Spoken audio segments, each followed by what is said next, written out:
Hello students, today in this video we are going to learn about the need, model auxiliary verb need. need के बारे में हम जानने जा रहे हैं। बहुत ही इम्पोर्टेंट मॉडल ऑक्सिलरी वर्ब्स है, सेमी मॉडल इसको बोला जाता है। तो अपने अभी यूज टू को पढ़ा, यूज टू, नीड और डेयर, ये तीन सेमी मॉडल्स मार्जिनल मॉडल और कहलाते हैं। चलिए नीड के बारे में जानकारी लेते हैं। नीड यानी आवश्यकता होना, तो इसको मार्जिनल मॉडल और सेमी मॉडल ऑक्सिलरी वर्ब्स कहा जाता है। ऐसा ही आपने यूज टू में भी देखा था। एक डेयर और होती है जिसके बाद हम वीडियो बनाएंगे। ये तीनों ही मार्जिनल मॉडल और सेमी मॉडल ऑक्सिलरी वर्ब कहलाती हैं। ऐसा क्यों? क्योंकि जो वर्ब कभी प्रिंसिपल वर्ब या प्रिंसिपल वर्ब को मेन वर्ब भी बोलते हैं, ऑर्डिनरी वर्ब भी बोलते हैं, अलग अलग शब्दों से इसको जाना जाता है। तो जो भी वर्ब प्रिंसिपल वर्ब का भी काम करे और कभी मॉडल ऑक्सिलरी की तरह प्रयोग में आए, वैसे वर्ब को मार्जिनल मॉडल या सेमी मॉडल ऑक्सिलरी वर्ब कहा जाता है। ये आप इसकी बात को समझ गए होंगे कि हमने ऐसा क्यों कहा है। फिर से देख लें, जो वर्ब कभी प्रिंसिपल वर्ब का काम करे, मेन वर्ब या ऑर्डिनरी वर्ब का काम करे और कभी मॉडल ऑक्सिलरी की तरह प्रयोग में आए, तो वैसे वर्ब को हम मार्जिनल मॉडल या सेमी मॉडल ऑक्सिलरी वर्ब कहा जाता है। नीड का प्रयोग प्रिंसिपल वर्ब या ऑर्डिनरी वर्ब एवं मॉडल ऑक्सिलरी वर्ब दोनों की तरह किया जा सकता है, इसलिए इसे सेमी मॉडल या मार्जिनल मॉडल ऑक्सिलरी कहा जाता है। चलिए अब पहले नोट करने वाली बात जो आपके लिए है, मॉडल के रूप में जब नीड की बात होती है तो उसका प्रयोग नेगेटिव आइडियाज को एक्सप्रेस करने के लिए सामान्यतया इंटरोगेटिव एवं नेगेटिव वाक्यों में प्लूरल फॉर्म में किया जाता है। ये सबसे पहली बात है। अफर्मेटिव में इसका उपयोग थोड़ा अवॉइड किया जाता है। जनरली इसका उपयोग नेगेटिव और इंटरोगेटिव में किया जाता है। देखिए, मॉडल के रूप में जब बात की जाती है तो जैसे ये सेंटेंस आपको दिख रहा है, I need not go there, मुझे वहाँ जाने की आवश्यकता नहीं है। तो यहाँ नीड जो है मॉडल के रूप में उपयोग है। तो नीड का यहाँ कौन सा फॉर्म है? Plural form. ये पीएफ लिखा हुआ है, मतलब प्लूरल फॉर्म। प्लूरल फॉर्म से मतलब है कि इसमें एस आई एस नहीं लगा है, इसका कोई आईएनजी ऐसा कोई फॉर्म नहीं है। He need not go come here, तो उसे यहाँ आने की आवश्यकता नहीं है। अब देखिए, ही के साथ भी नीड लगा है, हमने एस या ई एस नहीं लगाया है, यानी नीड का प्लूरल फॉर्म उपयोग में आ गया है। He need not talk to her, need he talk to her interrogative है, नेगेटिव है। You needn't wear a tie, need I wear a tie, तुम्हें टाई पहनने की आवश्यकता नहीं है, क्या तुम्हें टाई पहनने की आवश्यकता है। ये जो नेगेटिव इंट्रोगेटिव वर्ड हैं, इनमें नीड का प्रयोग मॉडल के रूप में उपयोग में आया है। तो इसका हम बेसिकली क्या बताया है, प्लूरल फॉर्म की इस्तेमाल करेंगे, यानी हम इसमें एस या ई एस नहीं लगाएंगे। तो जो नीड है उसका नीड ही रहेगा, उसमें कोई परिवर्तन नहीं होगा मॉडल के रूप में, क्योंकि ये अभी बताया कि मॉडल के रूप में भी नीड का प्रयोग होता है और प्रिंसिपल वर्ब के रूप में। तो प्रिंसिपल वर्ब के यूज हम बाद में देखेंगे, पहले मॉडल के रूप में क्या क्या इसकी विशेषताएं हैं वो हम बातें सीख लें। तो पहली बात तो ये हो गई। दूसरी नोट करने वाली बात यह है कि अफर्मेटिव सेंटेंस में भी नीड का प्रयोग मार्जिनल ऑक्सिलरी वर्ब के रूप में हो सकता है।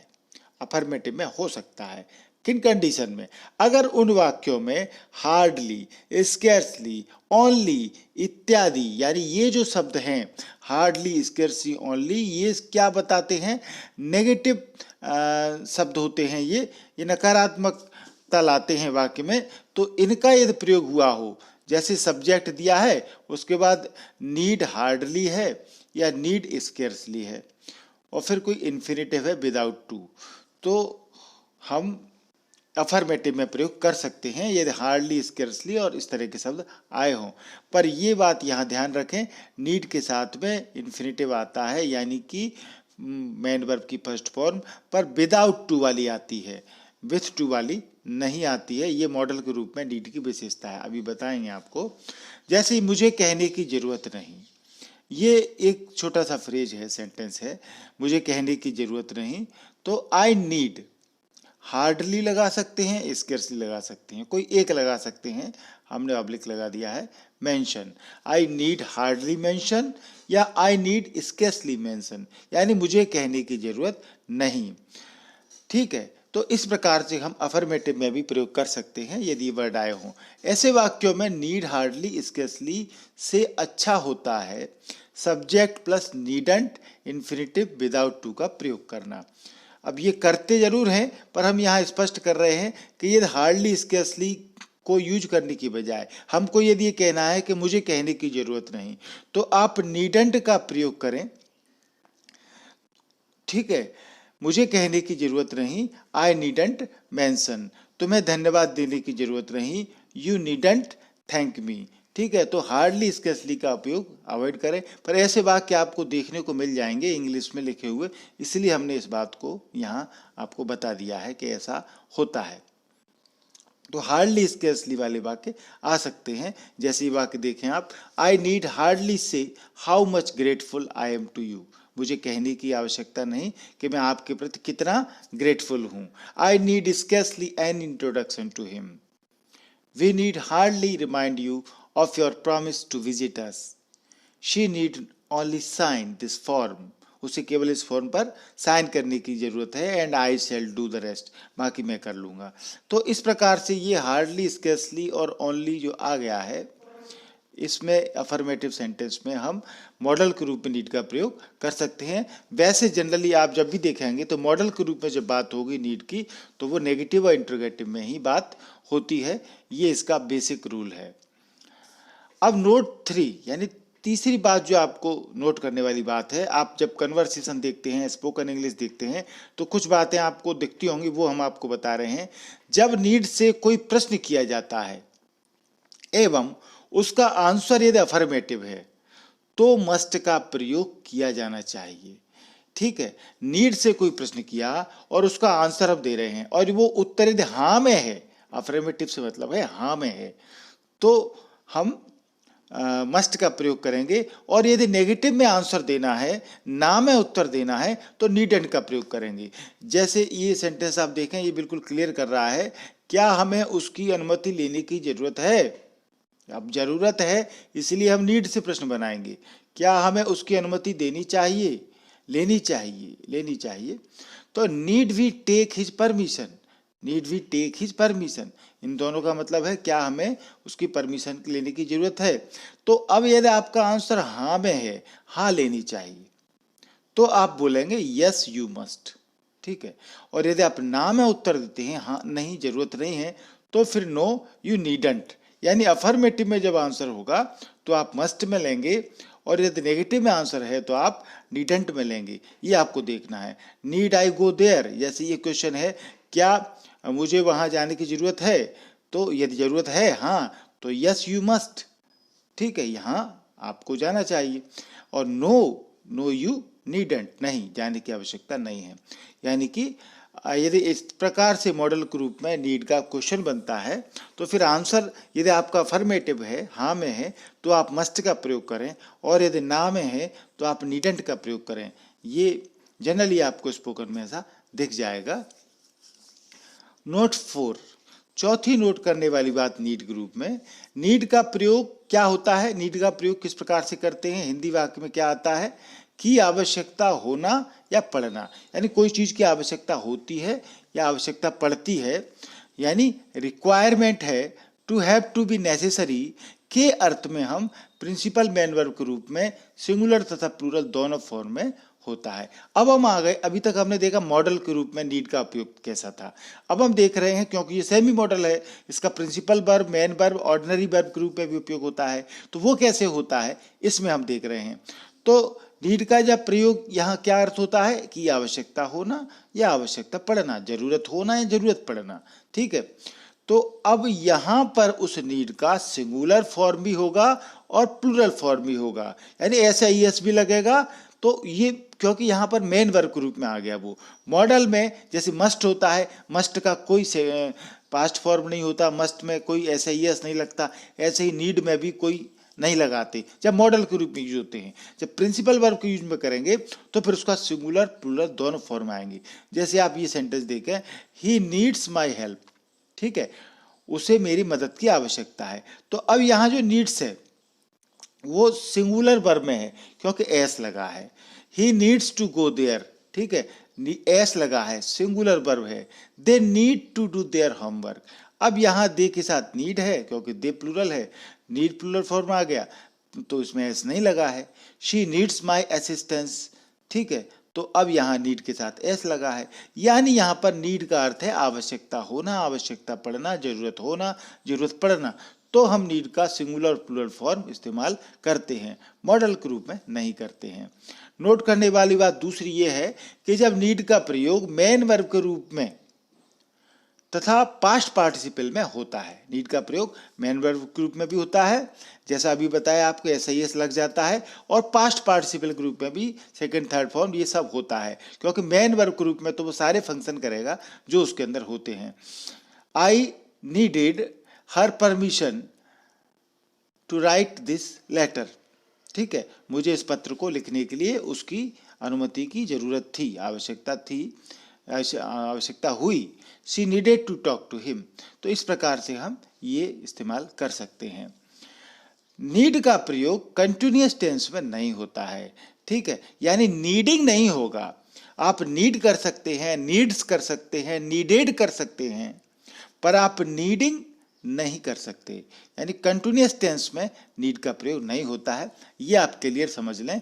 ही इज नीडिंग सम पेन्स, तो ये सेंटेंस हमारा गलत है। ही नीड्स सम पेन्स, इसका सेंटेंस का अर्थ इस प्रकार से होगा, उसे कुछ पेन की आवश्यकता है। इज नीडिंग नहीं करेंगे, गलत हो जाएगा। ये आपको नोट करने वाली बात है। सातवीं नोट करने वाली बात यह है, नोट 7, जब नीड का प्रयोग प्रिंसिपल वर्ब के रूप में होता है, यानी मेन वर्ब के रूप में या ऑर्डिनरी वर्ब जिसको भी बोलते हैं, तो इसके नेगेटिव तथा इंट्रोगेटिव में डू, डज, डिड का प्रयोग प्रिंसिपल वर्ब के रूप में इस प्रकार बनाया जाता है।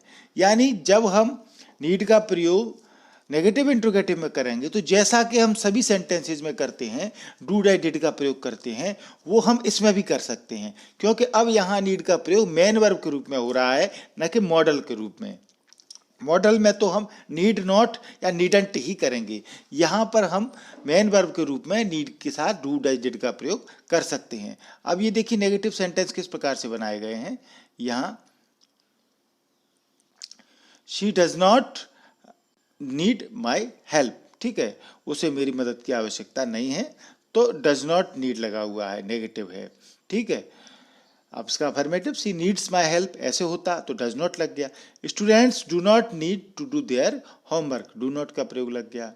आई did not need her permission to write this letter, ठीक है, मुझे इस पत्र को लिखने के लिए उसकी अनुमति की आवश्यकता नहीं। I do not need your advice in this matter, ठीक है। She did not need my assistance, यानी जब मेन वर्ब के रूप में होगा नीड, तो उसके साथ हम डू, डज, डिड का प्रयोग नेगेटिव इंट्रोगेटिव में कर सकते हैं। इंट्रोगेटिव सेंटेंस में इस प्रकार से देखिए, do you need my help, क्या तुम्हें मेरी मदद की जरूरत है। Does she need a pen, did she need to come here, यानी डू, डज और डिड प्रयोग हो रहा है। Does he need my help, negative interrogative में मेन वर्ब ग्रुप में नीड का उपयोग होगा। यानी हम वही बात आपको समझा रहे हैं, ये सेमी मॉडल है नीड। सेमी मॉडल माने मॉडल के रूप में भी उपयोग होगा और मेन वर्ब के रूप में भी उपयोग होगा। तो मॉडल के रूप में होगा तो फिर नीड में कोई चेंज नहीं होगा, प्रिंसिपल वर्ब के रूप में होगा तो उसमें परिवर्तन होंगे, उसमें हम एस लगा सकते हैं, नीडेड कर सकते हैं। अब यहाँ एक छोटी सी पॉइंट करने वाली बात नीड के बारे में ये भी बता देते हैं। नीड शब्द जो है वो संज्ञा भी है, यानी नाउन भी है। तो नीड का अर्थ वहाँ पर जरूरत होता है, वहाँ नाउन के रूप में होता है तो उसका अर्थ जरूरत होता है। जैसे कुछ सेंटेंस आपको बता रहे हैं, चिंता करने की जरूरत नहीं है, ऐसे सेंटेंस आपको जनरली देखने को मिल जाते हैं बोलचाल में, स्पोकन इंग्लिश में। चिंता करने की जरूरत नहीं है, there is no need to worry, तो यहाँ नीड नाउन है। देखो चिल्लाने की जरूरत नहीं है, look there is no need to shout, look there is no need to shout, तो यहाँ नीड नाउन के रूप में है। मुझे तुम्हारी सहानुभूति की जरूरत नहीं है, I have no need of your sympathy. तो इस प्रकार से नीड का प्रयोग नाउन के रूप में भी होता है, ये हमने आपको यहाँ बता दिया है, क्योंकि ऐसी सेंटेंस भी आपको देखने को मिल सकते हैं। अब हम आते हैं बेसिकली नीड नॉट पर, क्योंकि नीड का प्रयोग जनरली अधिकतर ही हम जो देखते हैं प्रयोग में वो नीड नॉट के रूप में ही देखते हैं।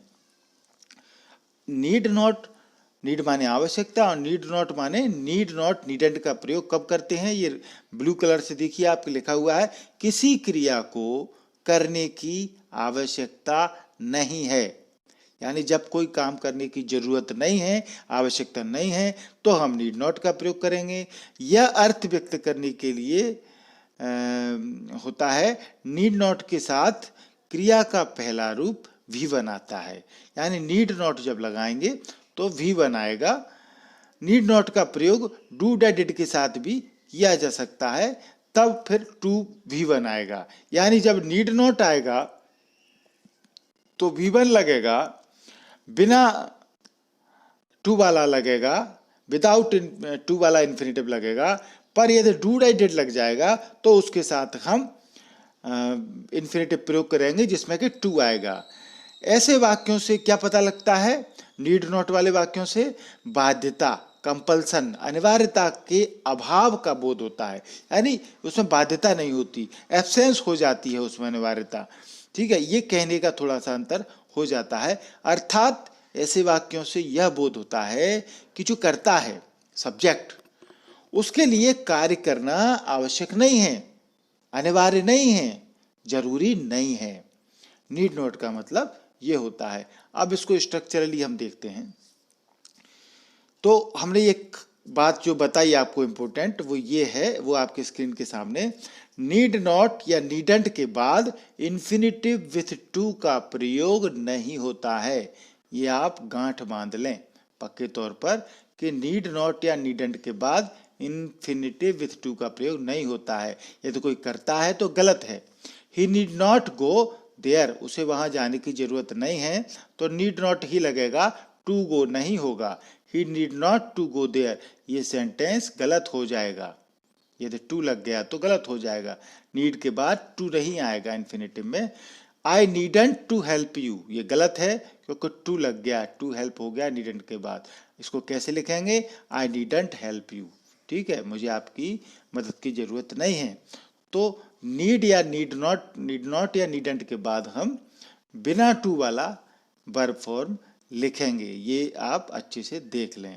अब इस बात को हम सेंटेंस के रूप में आपको अच्छे से समझा रहे हैं, किस प्रकार से इन्फिनिटिव विथ टू और इन्फिनिटिव विदाउट टू का प्रयोग करते हैं।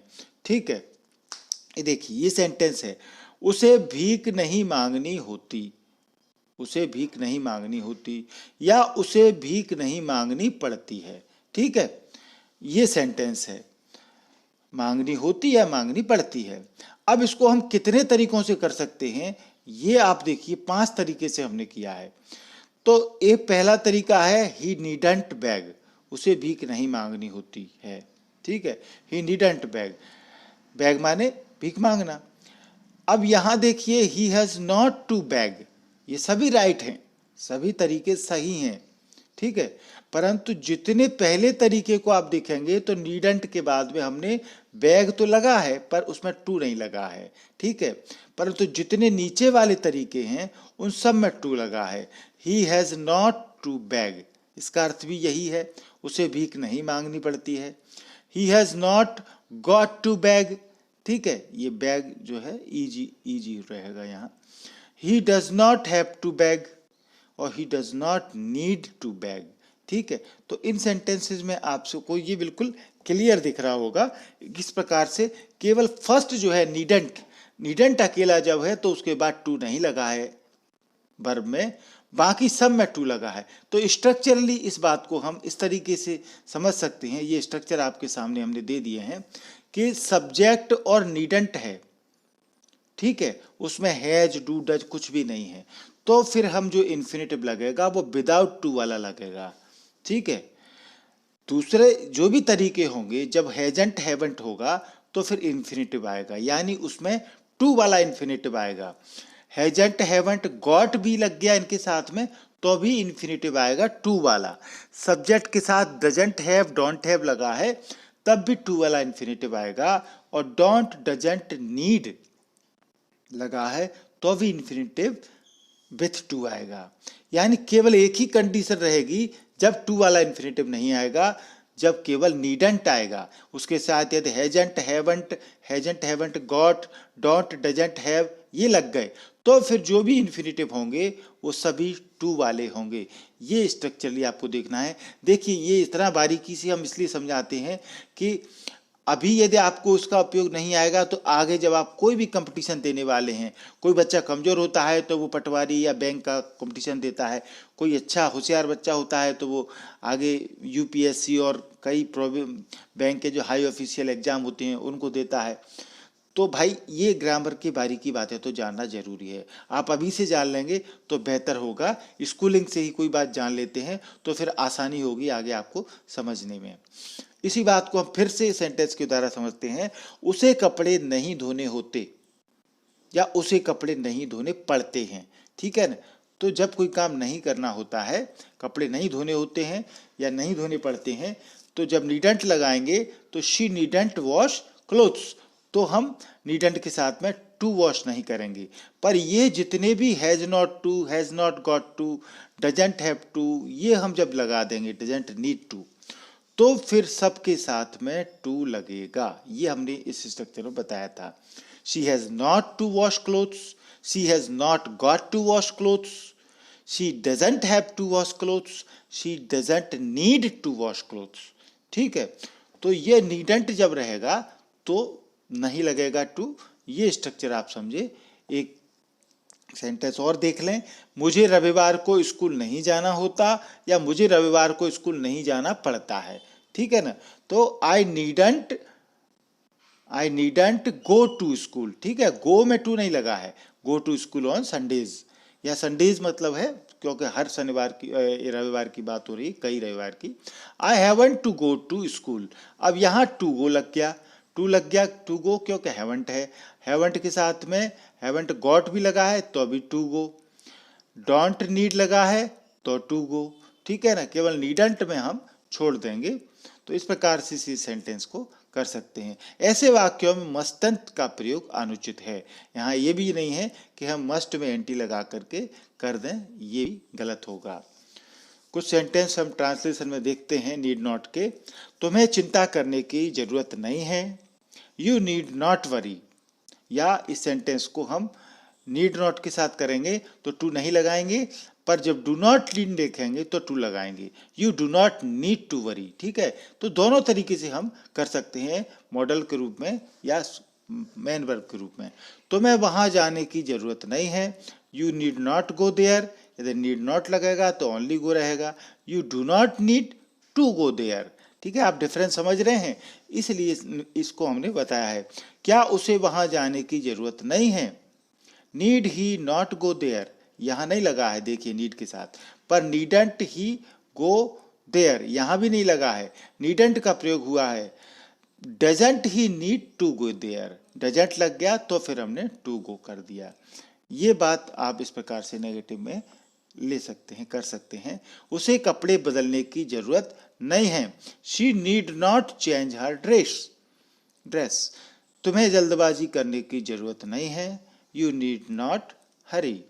उसे यहाँ आने की जरूरत नहीं है, he need not come here. उसे मेरी राह देखने की जरूरत नहीं है, she need not wait for me. तुम्हें किसी से पूछने की जरूरत नहीं है, you need not ask anyone, ठीक है। इस प्रकार से हम आपने देखा किस प्रकार हम नीड का उपयोग कर रहे हैं। अब हम आते हैं नीड नॉट हैव पर। नीड के साथ हैव लग जाता है। वैसे नीड का पास्ट फॉर्म नहीं होता, पर नीड के साथ हैव लगता है तो ये फिर नीड का पास्ट फॉर्म बता देता है। अब यहाँ पढ़िए आप स्क्रीन पर क्या लिखा हुआ है। नीड का मार्जिनली ऑक्सिलरी वर्ब के रूप में पास्ट टेंस में प्रयोग नहीं होता है, जबकि नीड के पास्ट फॉर्म में हम नीड नॉट हैव का प्रयोग करते हैं। नीडंट हैव जो होता है उसके बाद पास्ट पार्टिसिपल रूप आता है, ये आप जानते हैं। V3 लगता है। अभी तक आपने सारे मॉडल वर्ब देख लिए, शुड हैव, मस्ट हैव, सब में थर्ड फॉर्म लगता है पास्ट पार्टिसिपल रूप। तो इसका मतलब क्या होता है, नीड नॉट हैव, फिर उसके बाद पास्ट पार्टिसिपल आ जाए, थर्ड फॉर्म आ जाए। तो इससे ये बोध होता है कि भूतकाल में, पास्ट में जो कार्य हुआ वह अनावश्यक या अनुचित था। जो भी काम हमने पास्ट में किया, किसी ने किया, हमने किया, नीड नॉट हैव के साथ मतलब हुआ कि वो काम अनावश्यक था, जरूरत नहीं थी उसकी, अनुचित था, स्पष्ट रूप से कोई क्रिया करने की जरूरत नहीं थी। यह अर्थ व्यक्त करने के लिए नीड नॉट हैव का प्रयोग किया जाता है। Need not have expresses a useless action that was done in the past and there was no need of doing it. Need not have ये एक्सप्रेस करता है कि वो एक यूजलेस एक्शन था जो हमने किया पास्ट में, उसको करने की जरूरत नहीं थी। Expresses a useless action that was done in the past and there was no need of doing it. ठीक है, जैसे आप सेंटेंस देखें, you need not have bought a new book as I had 2 copies with me. तुम्हें नई किताब खरीदने की जरूरत नहीं थी, मेरे पास 2 कॉपी थी। I did not have wasted so much money, ठीक है, मुझे इतना पैसा खर्च करने की आवश्यकता नहीं थी ऑन दिस प्रोजेक्ट, इस प्रोजेक्ट पर, as I had to abandon it, क्योंकि मुझे इसको आगे बढ़ाना ही नहीं था, खत्म करना था। तो he needn't have stood in a queue, उसे लाइन में खड़े रहने की आवश्यकता नहीं थी। बट हुआ क्या था, but he did not it, परंतु उसने ऐसा नहीं किया, वो लाइन में खड़ा रहा। परंतु हम क्या बता रहे हैं, नीडंट हैव का मतलब उसे ये काम करने की जरूरत नहीं थी, आवश्यकता नहीं थी। He needn't have stood in a queue, उसको लाइन में खड़े रहने की जरूरत नहीं थी। पर हुआ क्या, but he did not. You needn't have bought this expensive car, आपको इतनी महंगी कार खरीदने की जरूरत नहीं थी, आवश्यकता नहीं थी। But you have bought it, परंतु तुमने खरीदी। तो ऐसा बताने के लिए हम करते हैं, you needn't have given him my name, उसे तुम्हें उसे मेरा नाम देने की जरूरत नहीं थी। But you gave it to him, परंतु तुमने उसको दिया।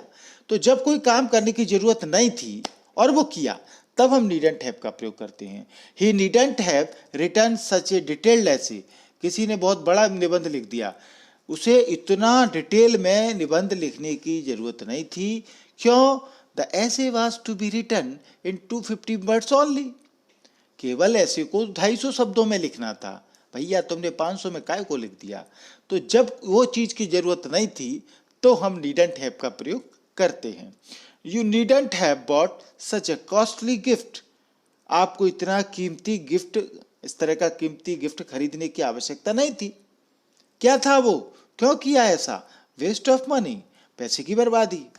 You needn't have return to him as he phoned me shortly, तुम्हें उसको लिखने की जरूरत नहीं थी, क्योंकि ही फोन्ड मी शॉर्टली, क्योंकि उसने मुझे फोन किया था।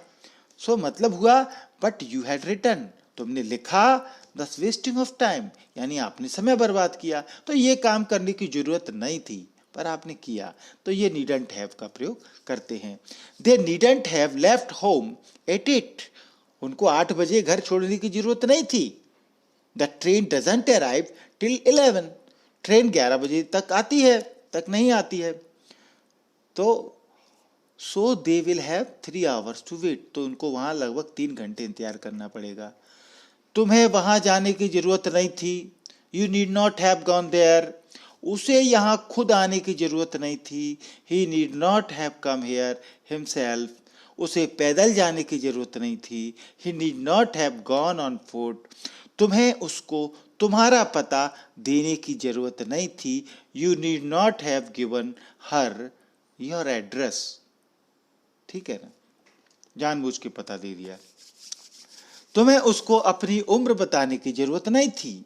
You need not have told him your age, उसे पेड़ों को पानी देने की जरूरत नहीं थी। He need not have watered the plants, भैया बारिश हो रही है, महीने भर से लगातार रोज पानी पड़ रहा है, फिर भी तुम पेड़ों में पानी दे रहे हो, काय बेवकूफ़ी कर रहे हो। तो he need not have watered the plants, तुम्हें अपनी कार लाने की जरूरत नहीं थी। You need not have brought your car, उसे मेरी राह देखने की जरूरत नहीं थी। She need not have waited for me, तो मैं लाइन में खड़े रहने की जरूरत नहीं थी। You need not have stood in a Q, कोई काम करने की जरूरत नहीं थी, फिर भी कर रहे थे, टाइम बर्बाद कर रहे थे। होमवर्क ले लो भैया, बहुत ज़रूरी है, इसके बिना आप नहीं सीख पाएंगे। सेंटेंस लिखें। पहला सेंटेंस है, तुम्हें वहाँ स्वयं जाने की ज़रूरत नहीं है। हम थोड़ा आपका कन्फ्यूजन कम कर रहे हैं। इन वाक्यों में आपको नीड नॉट का ही प्रयोग करना है, हैव का प्रयोग नहीं करना है। तो तुम्हें वहाँ खुद जाने की, स्वयं जाने की ज़रूरत नहीं है। तुम्हें मुझे धन्यवाद देने की आवश्यकता नहीं है, यानी है शब्द आ रहा है शब्द है, इसलिए नीड नॉट। तुम्हें बच्चों से झगड़ा करने की जरूरत नहीं है। उसे मुझे सलाह देने की आवश्यकता नहीं है। तुम्हें वहां रात भर रुकने की आवश्यकता नहीं है। तुम्हें जल्दबाजी करने की जरूरत नहीं है। तुम्हें किसी से डरने की जरूरत नहीं है। उसे इतनी जल्दी स्कूल जाने की जरूरत नहीं है। क्यों जाते हो जल्दी भाई? ये नीड नॉट है। नीड नॉट हैव के बाकी इस तरीके के होंगे जो आपको करना है। तुम्हें उसे पीटने की जरूरत नहीं थी, यानी था आ जाएगा। तुम्हें अपना होटल बेचने की जरूरत नहीं थी। उसे ही बैंक से उसे ही नहीं आएगा। उसे बैंक से लोन लेने की जरूरत नहीं थी। उसे घर से भागने की आवश्यकता नहीं थी। रन अवे माने भागना। तुम्हें उसे सब कुछ बताने की जरूरत नहीं थी। सुशांत को आत्महत्या करने की जरूरत नहीं थी। तुम्हें उनके विवाद में हस्तक्षेप करने की आवश्यकता नहीं थी। तुम्हें शादी में इतना रुपया खर्च करने की जरूरत नहीं थी। यानी ये सारे वाक्य हैं जिनमें कि नीड नॉट हैव का प्रयोग करना है, यानी कि जो काम आपको करने की ज़रूरत नहीं थी। ये वीडियो आपको पसंद आया होगा, वीडियो को लाइक ज़रूर करें। लाइक करने से हम और अच्छे वीडियो आपको बनाएंगे। चैनल को सब्सक्राइब कर लें, नहीं किया है तो बहुत सरल है सब्सक्राइब करना, एक ही बार करना है, बार बार नहीं करना है। लाल कलर से मोबाइल में देखिए नीचे सब्सक्राइब लिखा हुआ है, इसको आप टच करें। टच करना बहुत फ़ायदेमंद होगा, लाल कलर सफ़ेद कलर में बदल जाएगा। फ़ायदा ये होगा कि बेल आइकॉन घंटी आप दबाएंगे, हम घंटी सुन लेंगे और हमारा वीडियो अपलोड होते ही आपके मोबाइल पर पहुंच जाएगा। तो सब्सक्राइब का बटन दबाना, बेल आइकॉन दबाना बहुत ज़रूरी है। पूरा वीडियो देखने के लिए धन्यवाद। Thank you.